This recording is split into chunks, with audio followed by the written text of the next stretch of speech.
Hey guys, Dion from DionVideoProductions here, and today we're going to be unboxing and taking a first look at the iPhone 11 in black. Let's get started. So unlike last generation's iPhone XR, which was marketed as a quote more affordable iPhone, the iPhone 11 was introduced as Apple's new main model iPhone, the phone for most people to buy. For those who want the top of the line model, they introduced the flagship iPhone 11 Pro and Pro Max.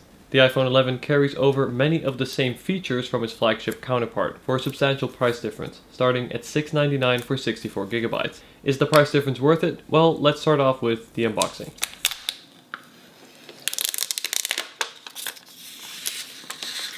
Starting off, we have a prime example of Apple's signature packaging, very clean and minimalistic with a simple pull tab to open. Lifting off the top of the box reveals the iPhone 11 flipped around to showcase its main differentiating feature from the previous iPhone generation, the new dual camera system. And I must say, the color already looks great. Here comes the best part of any unboxing.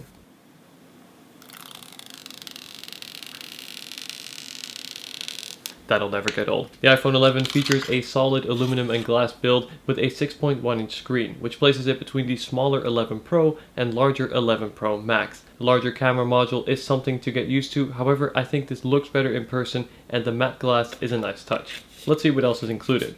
Here we have your typical paperwork, including the startup guide, SIM tool, warranty info, and finally Apple stickers. Wish these were in black to match the phone, maybe next time. Underneath we have the wired AirPods, always a decent pair of backup headphones, the Lightning to USB-A cable, and the all too familiar 5-watt power plug. Only the 11 Pro and Pro Max come with the Lightning to USB-C cable and the 18-watt charger. However, these or a wireless charger can be bought separately and are fully supported by the iPhone 11. Let's do a quick visual comparison to the iPhone X and XR. We again see the main difference being, aside from the color, the camera module. The iPhone 11 features the same glass and aluminum build found on the XR, while the X uses the glass and stainless steel build found on the 11 Pro. I previously mentioned that the iPhone 11 maintains many of the flagship features from the iPhone 11 Pro and Pro Max. This includes Apple's powerful A13 Bionic chip, new 12-megapixel ultra-wide camera, and improved battery life.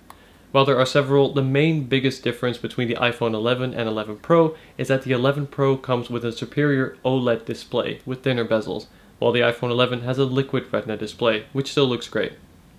I will leave the comprehensive list of similarities and differences for my full review video, but for now, the key takeaway is this. The iPhone 11 is by no means a budget option, instead it's a well-built phone with the specifications and features to back it up.